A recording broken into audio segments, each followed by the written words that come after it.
হ্যাঁ, আসসালামু আলাইকুম। কেমন আছেন সবাই? আশা করছি সবাই ভালো আছেন, সুস্থ আছেন। আমি আজকে চলে আসলাম আপনাদের কাছে একটা দুর্দান্ত ফোনের রিভিউ করতে। সেটি হচ্ছে ক্যামন 14 প্রো টেকনোর। ক্যামন 14 প্রো মার্কেটে সবথেকে হাইপ সৃষ্টি করা একটা প্রোডাক্ট। তার পিছনে বেশ কিছু কারণ আছে। আজকে আমি সেই কারণগুলি আপনাদের সাথে শেয়ার করব। প্রথমত যদি বলি, এখনকার সময়ে স্মার্টফোনের কার্ভ ডিসপ্লে মানেই আমরা বুঝি 60 থেকে 70 হাজার টাকা বাজেট আপনাকে করতে হবে, কিন্তু টেকনো সেই তুলনায় আপনাকে দিচ্ছে মাত্র 30 হাজার টাকার মধ্যে কার্ভ ডিসপ্লের ফিল। ক্যামন 14 প্রো ফোনটি কেমন হবে এবং ডিজাইন, ডিসপ্লে সব কিছু দেখাবো। এই ফোনটি খুবই স্লিম এবং খুবই লাইট ওয়েট, যেটা হচ্ছে আপনি কার্ভ ডিসপ্লে পাওয়ার পর হ্যান্ড ফিলটা অনেক ভালো পাবেন। ফোনটিতে ইউজ করছে 5200 mAh এর ব্যাটারি, যেটাতে আপনি 45 ওয়াটের সুপার প্লাস চার্জিং পাচ্ছেন। টেকনো ক্যামন 14 প্রো এই ফোনটার ডিজাইন যতটা সুন্দর, তাছাড়া এই ফোনটার ক্যামেরা কোয়ালিটি এবং বিল্ড কোয়ালিটি সব কিছুতেই আলাদা আলাদাভাবে নজর দেওয়া আছে। যেমন আমি আপনাদেরকে জাস্ট যদি বলি, ক্যামেরাতে টেকনো এই প্রাইস রেঞ্জে ইউজ করছে সোনির সেন্সর। সো সোনির যেহেতু সেন্সর ইউজ করছে, সেক্ষেত্রে ক্যামেরা কোয়ালিটি অনেক বেশি বেটার হবে। এক্ষেত্রে আপনি 50 মেগাপিক্সেলের মেন রিয়ার ক্যামেরাটা পাচ্ছেন, সাথে আলট্রা ওয়াইড অ্যাঙ্গেল ক্যামেরা পাচ্ছেন।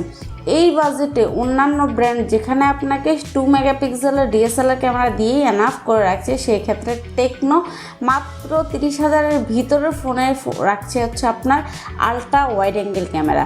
সো এই বাজেটে আপনি আলট্রা ওয়াইড অ্যাঙ্গেল ক্যামেরাটারও ফিল পাবেন। তাছাড়া আপনারা আরেকটা লেন্স পাচ্ছেন, যেটা হচ্ছে যে কিউভিজি লেন্স বা ডিজাইনের জন্য, যেটা এটা আলাদা কোনো কাজ যদিও নেই, কিন্তু এটা ডিজাইনকে খুবই পারফেক্ট করছে। এটা ক্যামেরাটা জাস্ট আপনারা দেখেন, এটাতে ছবি তুলে দেখাচ্ছি আপনাদেরকে।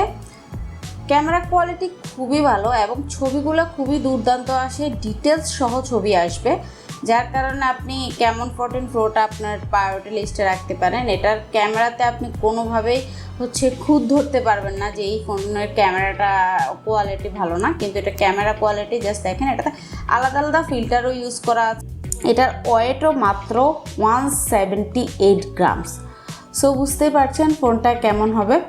তাছাড়া এটা যদি ডিসপ্লে দিক থেকে আমি আসি, এটাতে কিন্তু অ্যামোলেড ডিসপ্লে এবং ইন ডিসপ্লে ফিঙ্গারপ্রিন্ট ইউজ করা আছে। অ্যামোলেড ডিসপ্লের সাথে আপনারা ইন ডিসপ্লে ফিঙ্গারপ্রিন্ট পাচ্ছেন।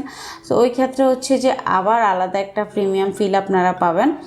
এই ফোনটার বিল্ড কোয়ালিটি যদি আমি আপনাদেরকে একটু বলি, এটাতে কিন্তু IP68 এবং 69 দুইটাই ইউজ করা আছে, যার কারণে আপনার ফোন ওয়াটার এবং ডাস্ট দুইটাই রেসিস্ট্যান্ট বা প্রুফ।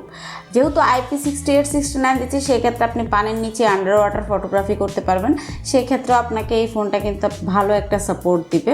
টেকনো ক্যামন 14 প্রোতে আপনারা প্রসেসর হিসেবে পাচ্ছেন G100 আলটিমেট, যেটাতে হচ্ছে আপনারা গেমিংয়ের জন্য বা হাই পারফরমেন্সের জন্য একটা ভালো প্রসেসর পাবেন। এই ফোনটি মার্কেটে দুটি ভেরিয়েন্টে আসছে। প্রথমত হচ্ছে এটার 5G ভেরিয়েন্ট থাকতেছে এবং এটার 4G ভেরিয়েন্ট আছে। 4G ভেরিয়েন্টের প্রাইস পড়তেছে 27,999 টাকা এবং 5G ভেরিয়েন্টের প্রাইস পড়তেছে 34,999 টাকা। এটা দুইটা ভেরিয়েন্টেই আপনারা অ্যাভেলেবেল পাবেন। দুইটাই এখন মার্কেটে হাইপ করা প্রোডাক্ট, দুইটাই মার্কেটে এখন অ্যাভেলেবেল চলতেছে। সো আমাদের সাথেই থাকবেন। নতুন যে কোনো ফোনের রিভিউ চাইলে অবশ্যই আমাকে কমেন্টসে জানাবেন। ধন্যবাদ সবাইকে। আমার চ্যানেলে অবশ্যই লাইক, কমেন্টস এবং সাবস্ক্রাইব করে দিবেন।